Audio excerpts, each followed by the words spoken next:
हमारे चैनल को सब्सक्राइब जरूर करें। यह कहानी है एक छोटे से गांव की, जहां एक डरावनी बात फैली हुई थी।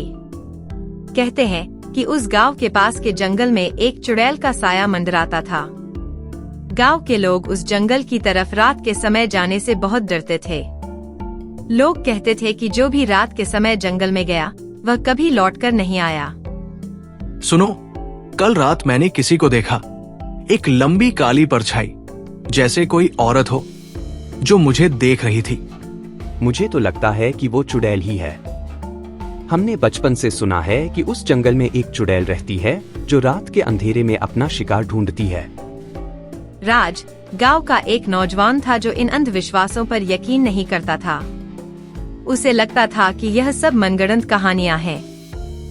उसने ठान लिया कि वह इस चुड़ैल की सच्चाई का पता लगाएगा और गांव वालों का यह डर दूर करेगा। मैं खुद जाकर देखूंगा। मुझे तो यह सब झूठ लगता है। अगर सच में कोई चुड़ैल है तो उसे मेरे सामने आने दो। राज बिना किसी डर के जंगल में घुस गया। वहां की ठंडी हवा और अजीब सी आवाजें भी उसे नहीं रोक पाईं। उसके कदम जंगल के और गहरे हिस्से की तरफ बढ़ते गए। राज ने देखा कि एक परछाई उसकी तरफ धीरे धीरे बढ़ रही है। सफेद कपड़े पहने हुए वह परछाई एक चुड़ैल की तरह लग रही थी। उसके बाल बिखरे हुए थे और चेहरा अंधेरे में ढका हुआ था। राज का दिल जोर से धड़कने लगा, पर उसने खुद को संभालने की कोशिश की। कौन हो तुम?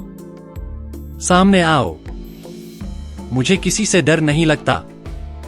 तुमने मुझे ढूंढा और अब तुम वापस नहीं जा सकोगे। राज ने अब सच में डर को अपने ऊपर हावी होते हुए महसूस किया। वह भागने की कोशिश करता, लेकिन हर बार चुड़ैल उसके सामने आ जाती। उसे समझ नहीं आ रहा था कि वह क्या करे। राज ने अपने डर को काबू में करने के लिए अपनी दादी की सलाह को याद किया। उसने अपनी आंखें बंद करके मंत्र जाप करना शुरू किया। उसके दिल में यह विश्वास था कि सच्चे मन से किया गया मंत्र उसे हर बुरी शक्ति से बचा सकता है।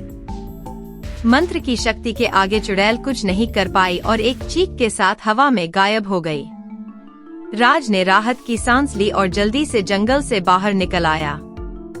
चुड़ैल का डर असली था, लेकिन हमने उसे और बढ़ा चढ़ाकर अपने ही दिमाग में बड़ा बना लिया था।